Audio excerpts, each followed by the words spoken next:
최근에 외국인 노동자들이 공장에서 일을 하는 모습을 보면서 몇 가지 느낀 점이 있습니다.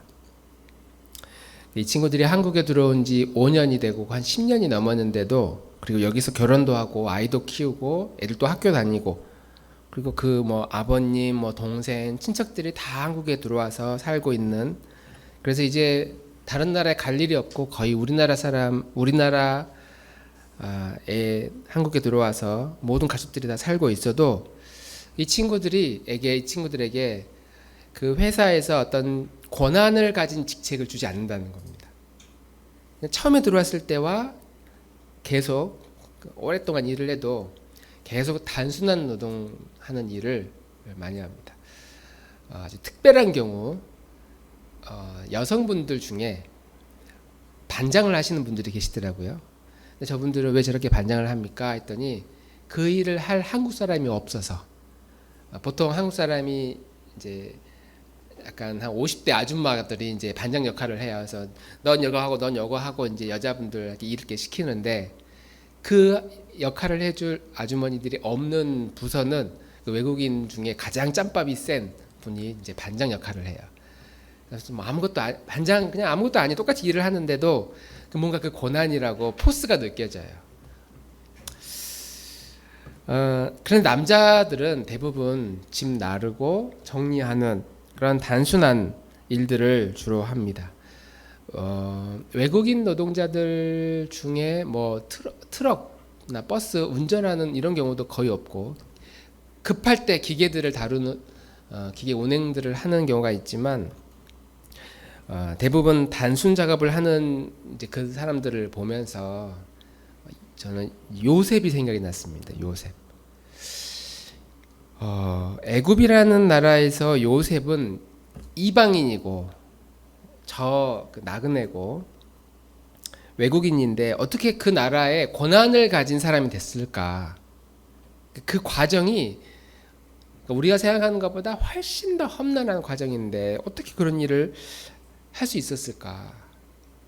꿈 해몽을 잘해줘서 단숨에 너 이 나라의 총리라 이렇게 성경은 그 짧은 문장으로 설명을 하지만 그 행간에 얼마나 많은 스토리들이 있었을까 생각할 수 있습니다. 처음부터 총리가 된 건 아니고, 그 왕의 경호실장 그 집안에, 보디발의 집안에 가정총무 역할을 할 때도 이 꿈 해석을 하지 않았는데도 그 집주인이 요셉을 보면서 어떤 권한을 많이 줬다는 말이죠. 물론 일도 잘했을 것이고, 당연히 성격이나 다른 노예들과의 관계도 아마 좋았을 거라고 상상할 수 있고,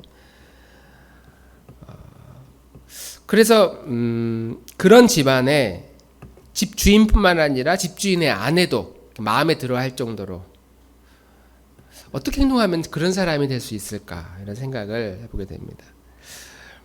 그런 사람들이 이 책임 있는 지위를 갖게 된다는 것은 정말 어려운 일인데, 요셉은 그 일을 해낸 사람이구나, 이런 생각을 하게 됐습니다. 오늘은 이제 11번째 일과 영성이라는 주제에 대해서 기독교인으로서 이 땅에서 주어진 일들을 하는데 어떤 자세로 일을 해야 되는가, 그 일에 대한 동기와 목적, 여기에 대한 주제로 말씀을 나눠보도록 하겠습니다.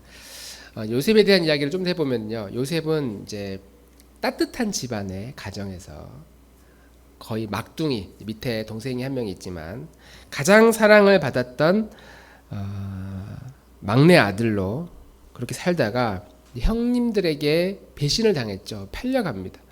그냥 장난을 친 게 아니라 진짜 팔아 넘겨서 고향으로 다시는 돌아가지 못하는 그 낯선 나라의 낯선 집안의 이제 노예로 팔려가게 됩니다. 39장 1절 말씀, 창세기인데 우리 같이 한번 읽어보도록 하겠습니다. 창세기 39장 1절에서 3절 시작. 요셉이 끌려 애굽에 내려가매 바로의 신하 친위대장 애굽 사람 보디발이 그를 그리로 데려간 이스마엘 사람의 손에서 요셉을 사니라.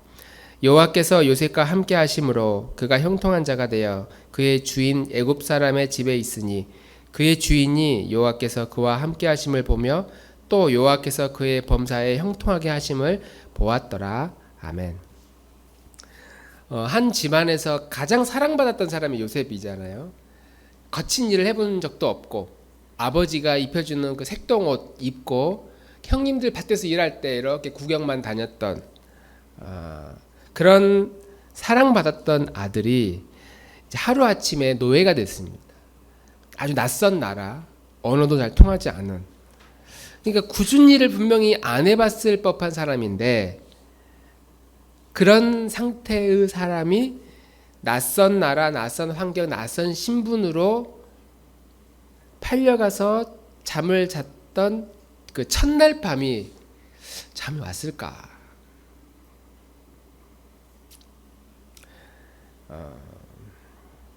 그런 경험이 있는지 모르겠어요. 낯선 환경, 낯선 사람들 무리에서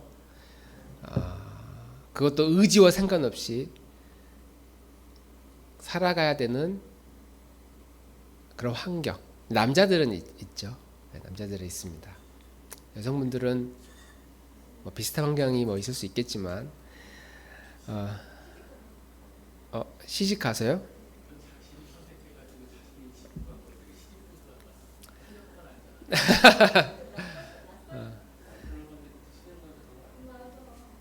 근데 뭐 이런 건 있을 수 있을 것 같아요. 뭐 꼭 군대와 그 출산을 뭐 꼭 같이 같은 맥락을 볼 필요는 없지만 내 몸에 엄청난 변화가 일어나잖아요. 몸이 막 이렇게 무거워지고 아이가 태어나고 근데 그런 것도 내 의지와 상관없이 점점 애는 커지고 이가 아이가 나오면 이제 어떻게 되는지에 대한 막연한 두려움은 있었을 것이다. 이제 뭐 그것과 상관없이 어쨌든 신분도 이제 사랑받는 신분이 아니고 눈치를 봐야 되는 신분이고 그리고 결정적으로 배신을 당한 거잖아요. 형님들한테. 갑자기 형님이 짠하고 나타나가지고 장난이었다라고 말을 하면 얼마나 좋았을까. 빨리 형이 아니면 아버지가 나타나기만을 기다리는 심정으로 그날 밤, 첫날 밤을 보냈을 겁니다. 얼마나 집에 가고 싶었을까. 근데 2절에 보면 그가 형통한 자가 되었다 이렇게 성경은 표현하거든요. 이 행간에 많은 일들이 있었겠지만 그가 형통한 자가 되어서 그의 주인 애굽 사람의 집에 있으니 또 3절에도 그가 범사에 형통하게 하심을 보았다 이렇게 표현하고 있습니다. 그러니까 주인이 이 요셉 하는 걸 보니까 얘는 하는 일마다 뭐 형통함이 보였던 것 같아요. 요셉은 신분이 노예인데 노예가 하는 일마다 형통했다. 그러니까 이게 무슨 의미일까? 얘한테 뭘 맡기면 착착착 잘 해냈을까? 근데 요셉은 일머리가 없는 사람이잖아요. 해본 적이 없는 사람이잖아요. 근데 어떻게 시킬 때마다 막 착착 해내고 아주 완벽하게 그 주인의 집주인의 마음을 아주 쏙쏙 읽어가지고 했을까? 그런 경험이 전혀 없던 사람인데 어떻게 이런 일들을 해냈을까? 요셉이 이제 한 번도 안 해본 일인데 노예로서 뭔가 막상 딱 해보니까 자기도 모르는 막 숨겨진 재능이 갑자기 막 발견이 된 거예요. 내가 이 노예로서 엄청 이게 재밌네? 이 단순 반복한 이 일이 머리 쓸 일도 없고 생각할 일도 없고 나 이거 완전 내 체질인데 막 이런 식으로 요셉이 일들을 잘해가지고 그 주인의 눈에 들어왔을까? 저는 그러진 않았을 거라고 생각합니다. 한 번도 해본 적이 없는 그 일이 하루아침에 뚝딱 막 손에 굳은 살 박일 만큼 하루 종일 뛰어다니면서 일을 해야 되는 그런 일머리가 하루아침에 생길 일은 없고 물론 하나님께서 요셉에게 특별히 그런 능력을 확 주셔가지고 눈치껏 야 걷지 말고 여기선 뛰어다녀야 돼. 막 뛰면은 주인이 볼 때 와 주인 엄청 하필 그 주인이 옆에 막 지나가고 있을 때 요새 엄청 열심히 일하는구나. 그러니까 이렇게 되었을까? 여전히 요셉의 손은 익숙함은 그 사랑 많은 집 안에 사랑받고 자란 그 막내 아들, 그 귀한 그 도련님 출신이거든요. 그런 요셉이에게 형통했다라고 하는 말은 하는 일마다 막 일이 술술 풀리고 잘 됐다 이런 의미라기보다는 당연히 첫날 요셉에게 어떤 미션이 주어졌을 때, 야, 이거 들고 너 나 따라와 라고 했을 때 너무 긴장하니까 뭘 들고 오라고 했지? 라고 잊어버리고 엉뚱한 걸 들고 가고, 그래서 혼나고 또 물어보고 저기 있는 거 적어 그러면 또 가가지고 또 그거 들고 조심조심 들어가다가 또 막 넘어져서 깨트리고 막 이런 실수하는 일들이 엄청 많이 있었을 것이다. 안 해본 일이니까. 그러니까 그날 밤, 아니 뭐 매일 밤이었겠죠. 제대로 잠을 잘 수 있었겠습니까? 근데 유일하게 요셉의 마음을 위로해주고 힘을 주고 이 어려운 고난 가운데서 나를 좀 건져주시기를 구할 수 있는 유일한 분이 하나님이시잖아요. 아버지도 없고 형님도 없고 아무도 없는 상태에서 날마다 침상을 적시면서 하나님께 기도하고 부르짖고 이런 위기 가운데 나를 도와달라고.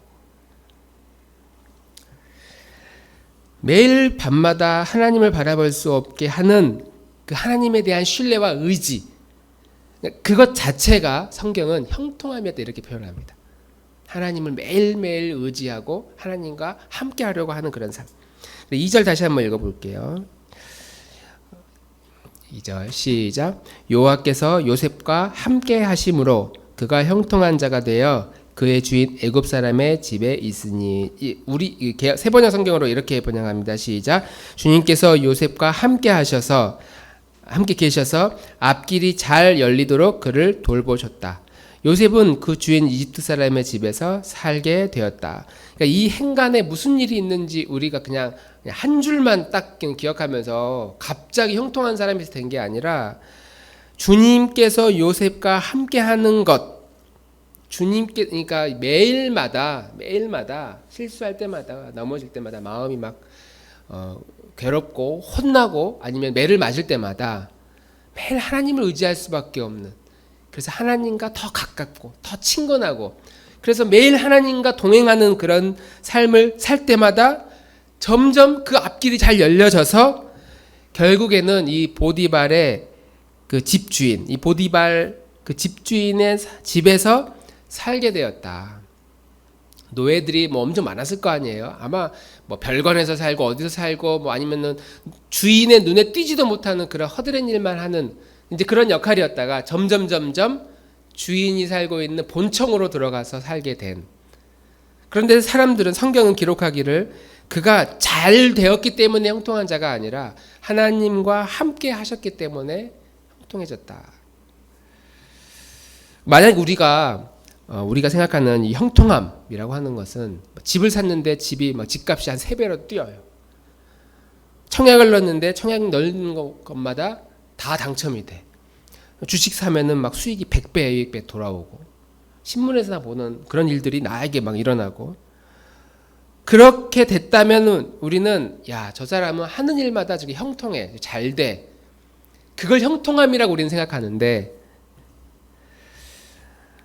그런데 요셉은 그랬기 때문에 형통해진 게 아니라 매일매일 하나님을 바라보았던 것이죠. 밤마다 눈물로 자기 침상을 적시면서 그 외로움과 그 배신감의 그 감정의 그 고통을 하나님께 호소하고 하나님께 아뢰이면서 하나님의 도우심과 자비를 구하면서 주님 외에는 나에게는 아무런 소망이 없습니다. 주님 나를 도와주십시오. 오늘 하루도 이렇게 견디게 해주시니 감사합니다. 내일 무슨 일이 일어날지 난 알지 못하니 주님 나를 도와주십시오. 그렇게 기도할 때 그렇게 의지하고 신뢰하고 아뢰일 수 있는 그 대상이 있는 그 사람 자체가 형통한 사람이고, 우리가 그런 마음으로 매일매일 하나님을 바라볼 수 있다면 이미 우리는 형통한 사람이 된 줄 믿습니다. 할렐루야. 요셉은 잘하는 게 없었기 때문에, 일머리가 없는 사람이었기 때문에 더 많이 하나님께 기도하고 물었을 거라는 거예요. 그러니까 이 말은 저녁에 울면서 하나님께 기도하다 잠들고 다음날 또 깨지고, 그런데 그 깨짐에 아무런 발전이 없고 또 그날 밤에 또 울고 깨지고가 아니라 매일매일 깨질 때마다 이것을 어떻게 하면 내가 안 깨질 수 있을까?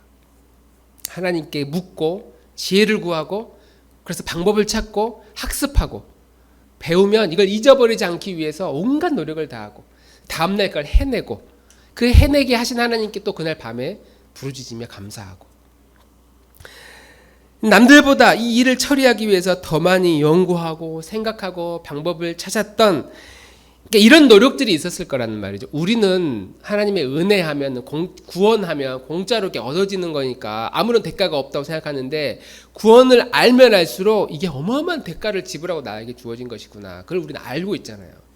그러니까 요셉이 하나님이 형통함을 주셨다라고 하면 하늘에 뚝 떨어진 거라고 생각하는데, 요셉은 알아요. 그 형통함을 얻기 위해서 매일 밤마다 내가 어떠한 학습을 하고 연구를 하고 방법을 찾고 혼나고. 그런데 우리가 이걸 추론할 수 있는 이유는 무엇이냐? 집주인이 보디발이 요셉을 보면서 하나님이 저와 함께 하심을 보았다, 그래서 이 사람이 이렇게 형통해지는 것을 보았다라고 하거든요. 보디발은 여호와가 누군지도 모르는 사람입니다. 하나님에 대한 인식 자체가 없는, 다만 다신교였기 때문에 각자 여러 신들이 있고, 요셉은 그 나라의 신은 저 야훼라는 신이구나 라는 것만 알지 그 신이 어떤 존재인지는 몰라요. 유일하게 그 신에 대해서 알 수 있는 한 가지의 방법은 요셉의 삶이에요. 요셉의 삶, 요셉의 말하고 생각하고 행동하는 걸 통해서 제가 믿는 저 신은 바로 이런 존재구나. 근데 보디발이 볼 때 요셉의 이런 액션들을 지켜보니까, 제가 처음 왔을 때 이런 모습이었는데 점점 발전하고 지혜로워지고 뭔가 생각이 깊어지는 그 요셉의 모습을 보니까, 그 요셉이 믿는 그 신에 대해서 생각을 하게 되었다는 거죠. 그래서 그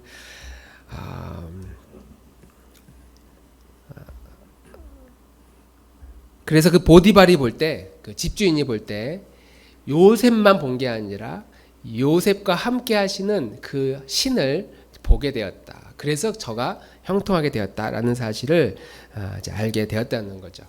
그런데 그런 요셉의 액션이 단순히 일만 잘하는 것이 아니라, 그 보디발, 인간이라면 누구나 가지고 있는 마음의 그 기준들, 그러니까 주인이 요구하는 기본적인 그런 성향들을 충족시킨 거죠.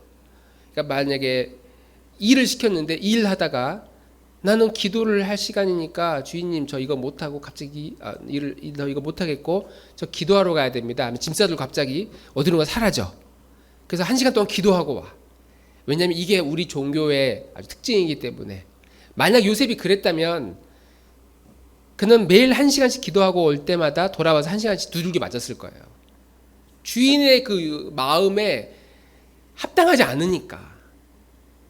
근데 요셉이 이 주인의 마음에 합당한 그런 삶으로 그 하나님에 대한, 여호와에 대한 그 함께 하시는 그 힘을, 그 지혜를 이제 살아갔다는 거죠.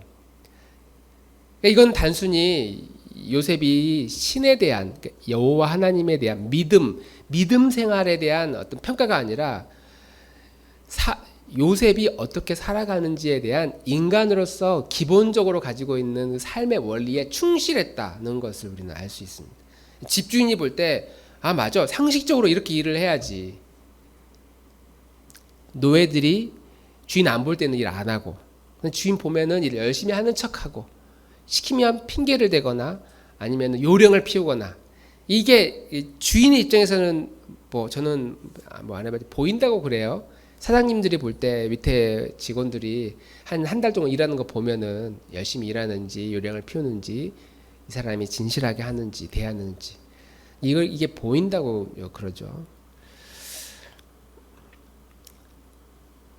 이 요셉 보디발의 입장에서 이 요셉을 보면서 얘는 다른 노예들하고 좀 다르다는 것을 알게 되고, 얘가 믿는 그 야훼라고 하는 그 신은 좀 특별하고 믿을 만한 신이다. 그랬기 때문에 자기 집안의 어떤 경제, 재산을 관리하는, 돈을 관리하는 역할까지도 이 요셉에게 주었던 것이죠. 이 기간이 아마 꽤 길었을 거라고 생각해요. 믿음이 생기기까지는 여러 가지 실험해보고 평가해보고 거기에 합격하기까지는 꽤 시간이 걸렸을 거라고 우리는 생각할 수 있습니다. 분명히 요셉은 이런 낯선 나라의 낯선 환경 가운데서 믿을만하게 행동했고, 하나님을 믿는 사람으로서 믿을만하게 행동하고 그것을 인정받은 사람이었다라고 말할 수 있습니다. 어떻게 해야 이 요셉이 어떻게 행동했길래 이 요셉은 이런 지혜롭고 인정받는 사람이 되었을까? 또 우리는 어떻게 해야 이런 모습으로 이 땅 가운데 살아갈 수 있을까? 생각해 볼 필요가 있습니다. 하나님이 우리 인간에게 주신 두 가지 율법이 있는데, 하나는 특별한 율법입니다. 특별한 율법. 이 특별한 율법은 특별한 사람들에게만 주셨어요. 성경은 그것을 이스라엘 사람들에게만 주어졌다고 말하고 있고, 지금은 이런 특별한 약속, 특별한 율법을 하나님의 말씀 성경이라고 우리는 믿습니다. 하나님을 믿는 사람들은 특별한 계시를 받고 특별한 율법을 가지고 살아가는 사람들이고, 모든 사람들에게 주신 또 다른 율법이 있는데 우리는 그것을 양심이라고 불러요. 이 양심은 모든 사람들에게 다 주어진 것이죠. 애굽의 경호실장인 보디발도 이 양심을 가지고 있는 사람이고, 인간이라면, 노예라면 이 정도 해야 되지 않아? 라고 하는 기준이 있던 사람이고, 하나님을 믿는 사람도 믿지 않는 사람 모두에게 다 가지고 있는 율법입니다. 우리는 이것을 일반 은총이다 이렇게 말하기도 하고, 일반 계시다 이렇게 말하기도 합니다. 특별 계시, 일반 계시, 특별 은총, 일반 은총 이렇게 표현합니다. 이 책에는 이 양심에 대해서 윤리적 나침반이다 이렇게 표현을 하고 있어요. 윤리적 나침반이다. 그러니까 뭐가 그른지 옳은지를 분별할 수 있는 방향을 제시해 준다. 우리 안에 있는 양심이 지침이 된다는 거죠.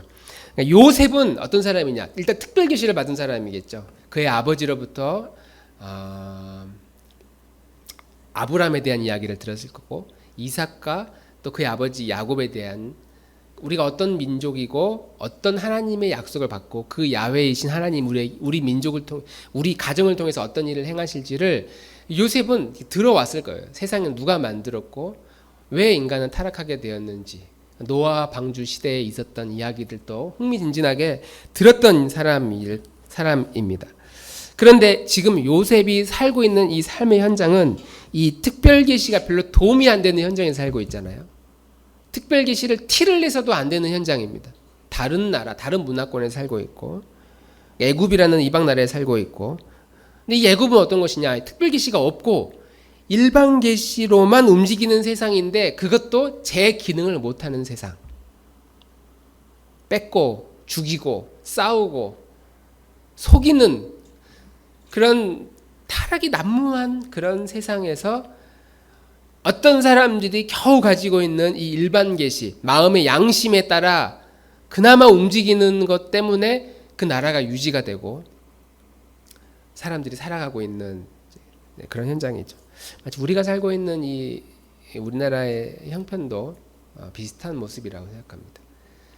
점점 특별 계시를 가지고 있는 사람들이 사라지고, 그리고 그것도 제 역할을 제대로 못하고 일반 계시로만 살아가고 있는 사람들이 많고, 이 나라도 그러한 한 사람들의 마음 가운데 있는 그 양심, 최소한 무엇이 옳고 그른지를 알고 있는 그 양심에 따라 움직이는 이 사회 가운데서 그게 제 기능을 점점 잃어버리고 있는 사회인 것이죠. 야, 어떻게 저런 일을 할 수 있을까? 실제로 그런 일들이 일어나고 있고, 저렇게 공평하지 않아? 그런 일들이 막 일어나고 있고, 어떻게 사람이 대낮에 저렇게 죽일 수 있을까? 저렇게 사람을 괴롭힐 수 있을까? 그런 일들이 실제로 일어나고 있는, 일반 계시가 제 역할을 하지 못하는 시대에 우리가 살고 있습니다.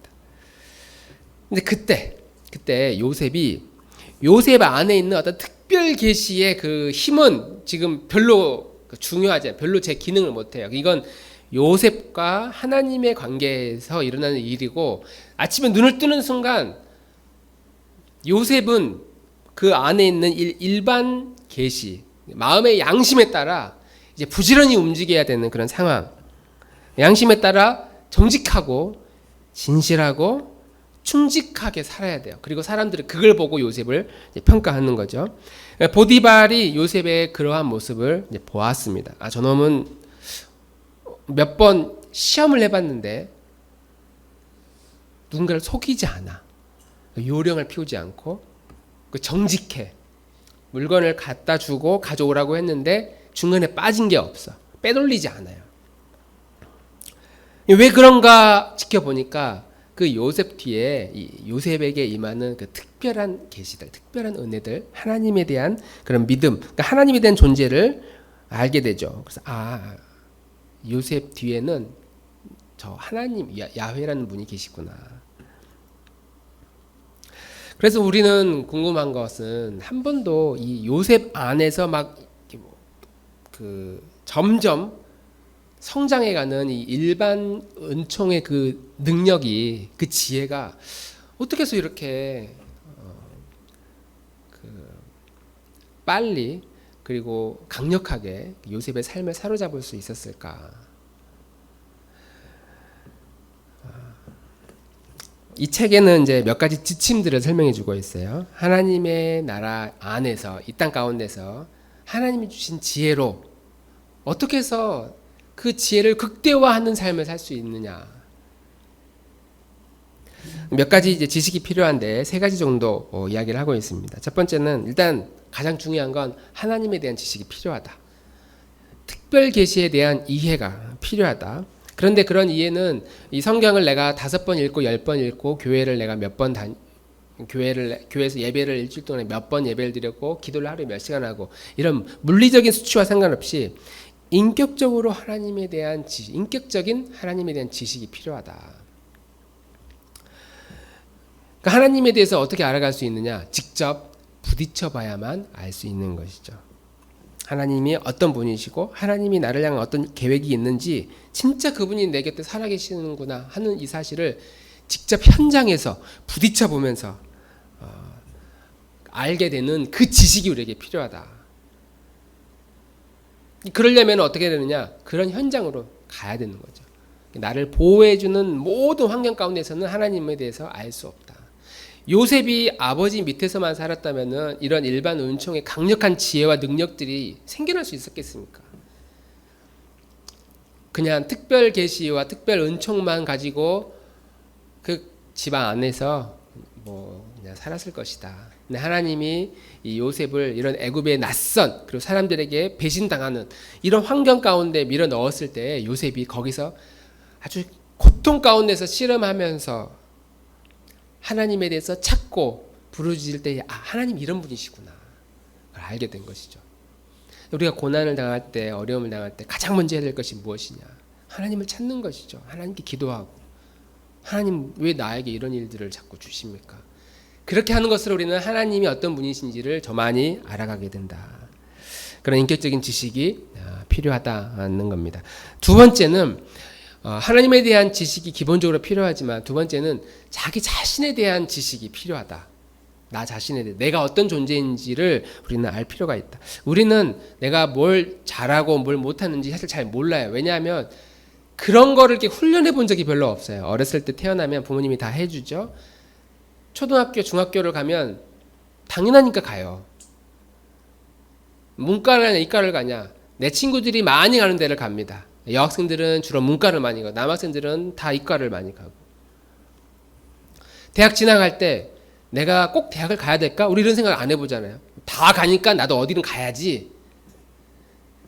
그나마 나는 수학을 좋아해, 그럼 관련된 전공, 난 음악을 좋아해, 나는 그럼 관련된 전공, 비슷한 걸로 가는데 내가 여기에 대해서 어떤 비전과 꿈이 있다 이런 거 없이 그냥 갑니다. 왜냐면 다 그 길을 가고 있기 때문에.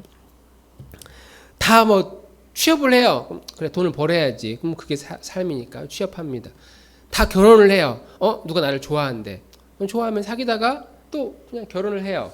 결혼에 대한 어떤 하나님에 대한 원대한 계획과 꿈 이런 것보다는 그냥 만났으니까 이제 결혼하는 거고, 나이가 찼으니까 결혼하고. 이제 그러다 보니까 우리 스스로 인생의 어떤 중요한 결정을 내려야 되는 그 일에 있어서 어떻게 이런 결정을 내리는지에 대한 훈련과 연습이 아주 무뎌지고 잘 알지를 못합니다. 누가 하라고 하면 하고, 하지 말라고 하면은 그냥 안 하는 그런 분위기 가운데서 그러다 보니까 우리가 한 가지 모르는 게 뭐냐면, 우리 안에 얼마나 죄성이 있는지, 우리가 얼마나 죄인인지, 하나님 앞에 내가 얼마나 심각한 부패한 본능들이 있는지를 잘 모른다. 자기 자신에 대한 그런 연약함들을 우리는 잘 모른다. 당연히 내 안에 부패한 죄에 대한 본능들이 잘 경험되어지지 않기 때문에 이 죄에 대해서 뛰어넘는 하나님의 은혜가 얼마나 큰지도 피상적으로만 알게 된다는 거죠. 그냥 교회 갔다가 집에 왔다가 뭐 간절함이 없어요. 그냥 하나님께 예배하는 것이 그냥 우리 신앙의 한 종교로서 그리고 문화로서만 역할을 하지, 하나님이 없으면 내가 진짜 어떻게 이렇게 살 수 있었을까? 하나님이 없었다면 정말 끔찍하고, 오늘도 주님이 나를 도와주시지 않으면 저는 오늘 하루 살 수 없습니다. 이런 간절한 그런 마음들이 우리 안에 없다. 그런 마음들이 없다. 그만큼 우리는 우리 자기 자신에 대한 지식이 부족하다라고 말할 수 있습니다.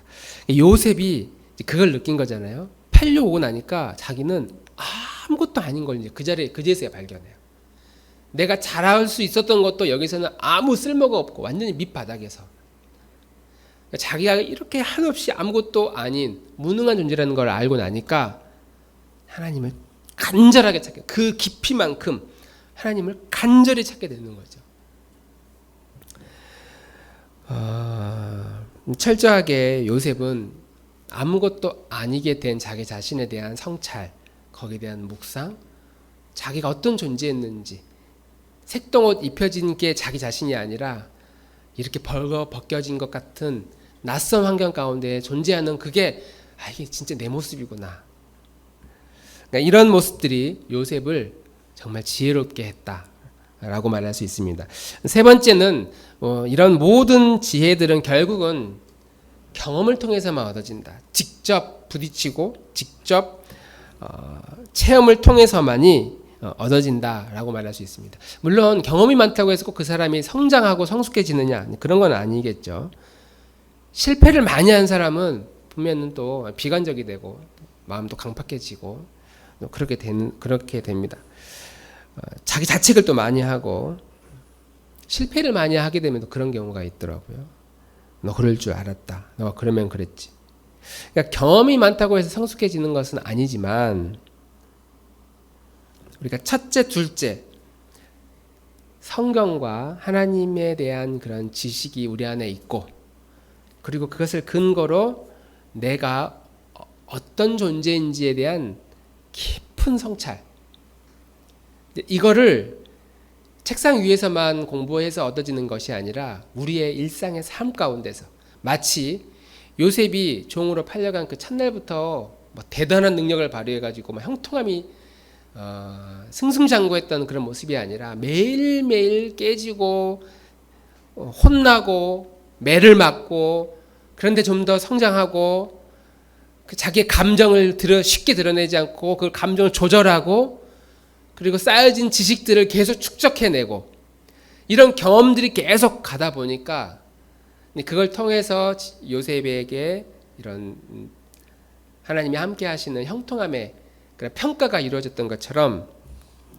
하나님의 말씀이 내 안에 있고 또 내가 얼마나 그 말씀 앞에 허물이 많고 연약한 존재인지를 이렇게 책상 위에서 얻어지는 경험이 아니라 우리의 일상 가운데서 이런 경험들이 계속 경험되어질 때 해석되고, 나를 보고 실천해보고, 그렇게 하지 못하는 나를 발견해보고, 그 안에서 이 하나님을 아는 지식과 자기 자신에 대한 그런 지식의 안경으로 이 세상과 이웃들을 이렇게 살펴보고 할 때 비로소 우리의 언어가, 우리의 생활 스타일이, 라이프 스타일이, 우리의 역사 의식이, 또 인간관계가 점점 거기에 대한 삶의 원리나 이해나 어떻게 하는 것이 더 올바른 행동들인지에 대한 지혜가 우리 안에 축적이 된다라고 말할 수 있습니다. 그래서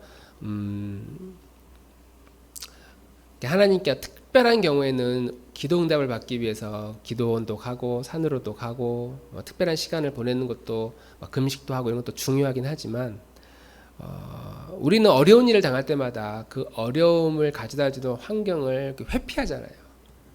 탈출하잖아요.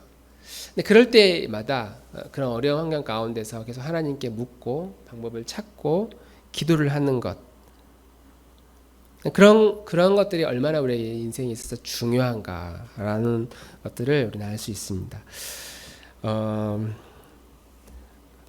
성경은 한 사람에게 이렇게 지혜를 주는 하나님에 대한 지식과 또 자기 자신에 대한 지식과 이것을 삶으로 경험하고 체험하는 것을 그 과정 가운데서 어떤 형태로 우리에게 지혜가 주어지는지를 설명을 하고 있습니다. 사도 바울은 이제 이렇게 사도행전 15장에 보면 이제 이렇게 이야기를 해요. 제자들이 열심히 복음을 전했는데 복음을 전하는 과정 가운데 문제가 생겼어요.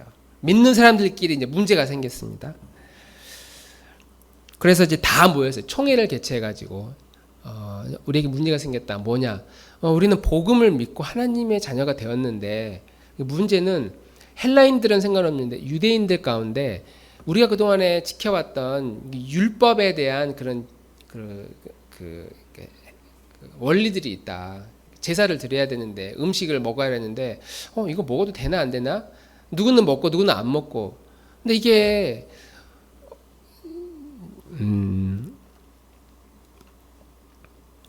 이걸 계속 해야 되느냐 안 해야 되느냐 이제 결정을 못 내리는 거예요. 그래서 이제 제자들이 다 모여가지고 여기서 이제 논쟁이 이제 시작됩니다. 사도행전 15장 6절 7절인데요. 제가 한번 읽어보겠습니다. 사도와 장로들이 이 일을 의논하러 모여 많은 변론이 있은 후에 베드로가 일어나 말하되.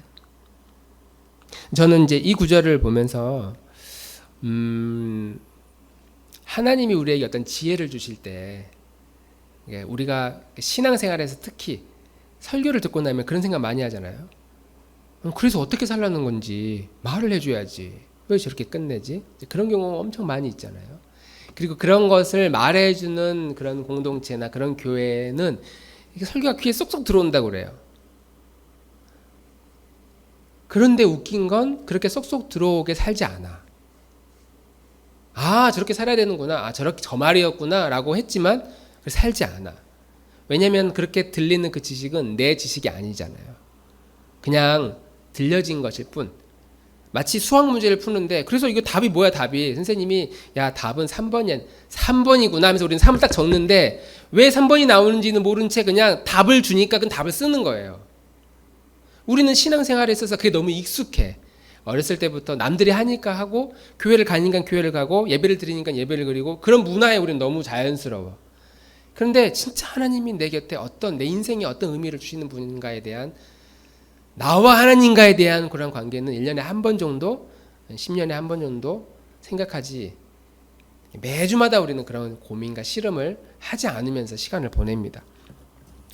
그런데 문제가 생겼던 이 이스라엘 그 제자들 그 무리 가운데 어떤 문제를 어떤 식으로 해결하냐면 이 일을 의논하기 위해서 많이 모여서 변론을 했다. 서로 토론을 한 거예요. 내 생각, 너 생각 서로 야 이건 옳은 것 같다. 아니 이건 아닌 것 같다.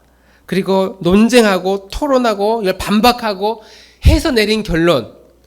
하나님이 갑자기 뚝 떨어뜨려 가지고 이렇게 하래. 계시를 받았어. 그걸 통해서 어떤 중요한 결론을 내린 것이 아니라 하나님이 응답 주실 때까지 우리 여기서 밥 한 끼 먹지 말고 다 금식하며 기도합시다. 그렇게 해서 하나님의 뜻을 얻은 것이 아니라 각자 성경에 대한 지식과 이해를 서로 생각을 나누고 의견을 나누고 토론하고 논쟁하고. 다시 말하면 우리가 각자 가지고 있는 우리의 지식들이 있잖아요. 내가 경험들이 있고 이것을 총동원해서 이걸 꺼내서 설명해보고 다시 들어보고 다른 사람이 경험하고 있는 그런 삶의 원리들을 들어보고 이건 좀 아닌 것 같은데 그럴 수도 있겠구나.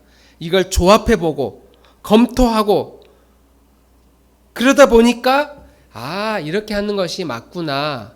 근데 이렇게 하는 것이 맞구나라고 하는 결론을 성경은 뭐라고 말하냐면 성령님이 하시는 말씀이다 이렇게 표현을 해요. 성령님이 뚝 떨어뜨려서 우리에게 설명해 준 것이 아니라 서로 의논하고 토론하고 반박하고 논쟁하고 그것을 통해서 주신 것이 바로 성령님의 메시지다. 베드로가 일어나 말하되 성령님께서 우리에게 이렇게 말씀하셨다 이렇게 표현하거든요. 그러니까 우리가 하나님의 지혜를 얻기 위해서 이 땅 가운데서 어떻게 믿는 사람으로서 직장 생활을 잘해야 될 것이냐, 사회생활을 어떻게 해야 크리스찬답게 사는 것이냐, 이런 것을 이번 주에 주일날 목사님이 설교 시간에 이렇게 살라고 했어, 나 이렇게 살아야지, 그건 내 지식이 아니다. 내 지식이 아니다. 설교를 많이 듣기만 해서 이런 지혜가 자라는 것이 아니라 이런 하나님의 말씀을 듣고 삶에서 내가 실천할 것이 무엇인지를 한두 가지 찾아서 실천해보고 그게 왜 되는지 안 되는지를 나누어보고 설명하고 설명을 듣고, 우리 이렇게 주일날 이렇게 다락방 모임 하잖아요. 지금은 많은 교회들이 이렇게 하고 우리도 이게 당연한 것이라고 믿지만 우리의 부모님 세대의 교회들은 다 예배했잖아요. 예배는 설교자가 설교하고 아멘하고 끝나고, 구역예배 인도자가 설교하고 아멘하고 끝나고, 가정예배 1시간 동안 아버지가 하는 설교하고 가만히 무릎 꿇고 있다가 아멘하고 끝나고, 그런 문화권 안에서 우리 조국의 교회들이 여기까지 이제 왔다는 겁니다. 그런 문화권에 있다 보니까 우리 어른들의 신앙의 그런 모습들이 인격적인 하나님에 대한 지혜가 깊지 않았구나. 그래서 저 위에 누군가가 어떤 목사님이 이렇게 하라고 그랬다고 그러면은 다 그렇게, 그것이 마치 진리인 것처럼, 자기 지식이 아닌데도 마치 자기 지식인 것처럼 우리는 그렇게 살아왔다. 오늘 읽은 본문의 말씀을 보면 사도 바울이 이제 이 이야기를 해요. 무슨 일을 하든지 죽게 하듯 하라. 그리스도께 하듯, 죽게 하듯 이 일을 해야 된다. 이 의미가 무엇일까? 목사님이 죽게 하듯 하라고 그랬으니까 이렇게 해야 되는구나. 우리 그렇게 단순하게 생각할 것이 아니라 이 책에 의하면 당시 이 노예들은 그 이후에 아프리카 노예, 흑인 노예, 무역 노예들의 문화하고는 다른 차원이어서 노예라고 말은 하지만 약간 근로계약이 있는 그런 관계, 그나마 근로계약이 있는 그런 관계의 노예였다고 말합니다. 일종의 노동자들인 거죠. 우리 집에서 일하는 노동자들, 우리 조선시대 때 있었던 그런 노예들, 그런 차원이 이제 아니었다. 그래서 직원들에게 마치 직원들은 어떤 자세로 일을 해야 되고 고용인들은 어떤 자세로 일을 해야 되는가에 대한 내용으로도 이해를 할 수 있습니다. 온 마음을 다해서 성실하게 일을 하래요. 들키지 않을 정도로, 징계를 피할 정도로 하는 척하지 말고 그 일을 훌륭하게 수행해내시라. 왜냐? 우리는 그 일을 하는 목적 자체가 그 사장에게 잘 보이기 위해서 하는 것이 아니다. 이번에 그 성과금을 더 많이 받기 위해서 그 일을 하는 사람들이 아니기 때문이다.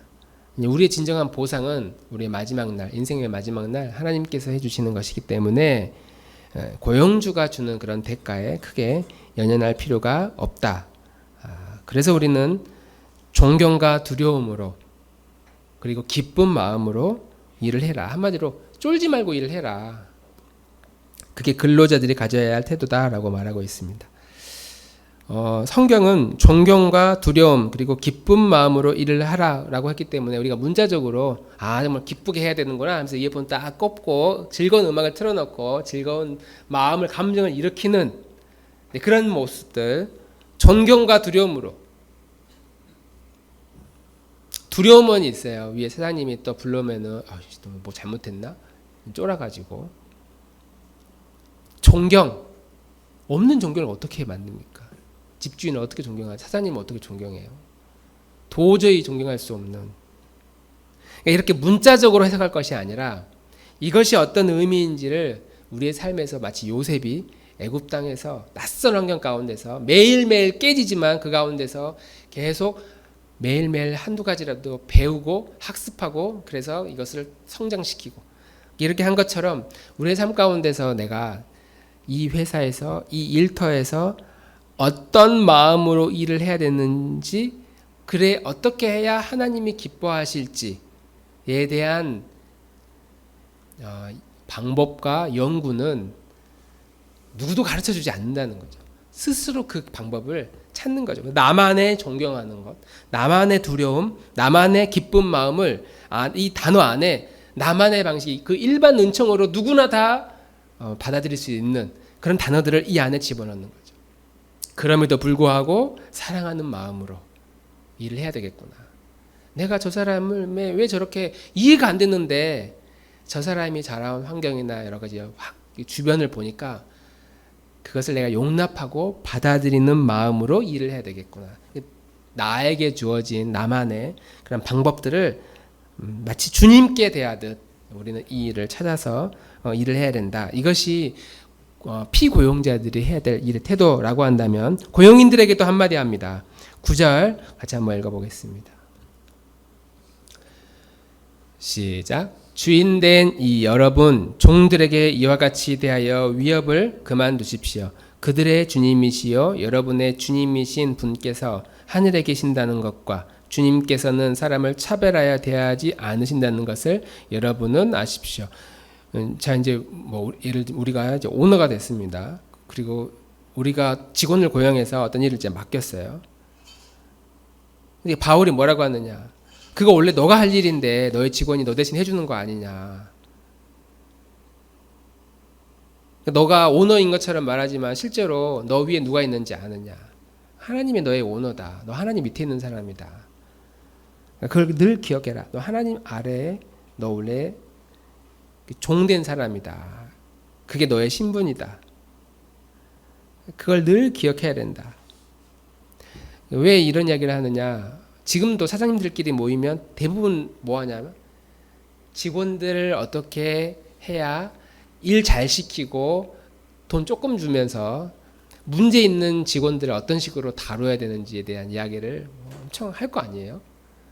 직원들끼리 모이면 사장님이 또 오늘 또 저 XX 했어 막 그러면서 우리가 흉 보는 것처럼 당시에 이 노예의 주인들도 모였다 하면은 어느 집안 어떤 노예가 어떤 사고를 쳤는데 본때를 보여줬다. 그렇게 하니까 말 잘 듣더라. 그런 이야기들을 하면서 매질 않는 법, 그래서 뭐 결혼을 못하게 만들고 누구를 팔고 막 이런 이야기들, 이런 분위기 속에서 당신들이 주인이 아니라 하나님 앞에 당신을 노예다. 신분이 종된 존재들이다. 그걸 늘 기억해라.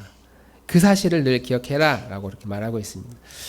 그래서 우리는 이 세상 가운데서 믿는 사람들처럼 어떻게 살라는 거냐. 모든 사람이 요셉처럼 한 나라의 총리가 되는 그런 지휘적 역할을 할 수 있는 것도 아니고 지도자도 되기는 어렵지만 다만 우리는 매일매일 형통한 삶을 살아갈 수는 있습니다. 저녁마다 그날 밤 받은 스트레스, 어려운 문제들을 하나님께 아뢰면서 하나님을 묵상하면서 이 일반 은총이 제대로 역할을 하지 못하는 이 세상 가운데서 서로 질투하고 배신하고 오해하고 또 일이 서툴고 그런 곳에서 세상이 말하는 형통함은 없어요. 계속 꾸사리를 먹어. 근데 그래도 우리는 그날 밤 나와 함께 하시는 하나님을 바라보면서 보상은 마지막 날 주님이 나에게 주신다. 그분이 그 나라에 갔을 때 나에게 모든 것을 내 마음을 아실 것이다. 그걸 기억하고 하나님에 대해서 또 나 자신에 대해서 계속 배워나갈 때 이미 그런 존재는 성경을 형통한 자다 이렇게 평가를 하고 있다는 것이죠. 성령님께서 우리에게 하시는 방식은 마법처럼 어떤 공짜로 주어지는 값없이 주어지는 것처럼 하나님의 지혜가 뚝 떨어지는 것이 아니라 매일매일 이 성령 하나님께 묻고 기도하고 의지하고 그래서 그러한 사랑을 사람들에게 베풀고 신뢰를 주고 이런 것들이 좀 자라면서 우리는 일반 은총의 그런 지혜들이 폭이 더 커질 것이다. 그러면 우리는 종이 되었든지 자유인이 되었든지 사람 앞에서 인정받는 것이 아니고 돈이 우리를 인정해주는 존재가 아니라 하나님께 인정받는 존재가 될 것이고 그런 존재로 살아갈 때 우리가 하는 모든 일들은 다 의미와 가치가 있는 그런 복된 하나님 나라의 도구가 될 것이라고 믿습니다. 그 나라를 소망하고 또 그러한 한 주간의 삶을 부지런히 살아내는 나들먹기 오들이 되기를 주님 이름으로 축복합니다. 우리 함께 찬양하고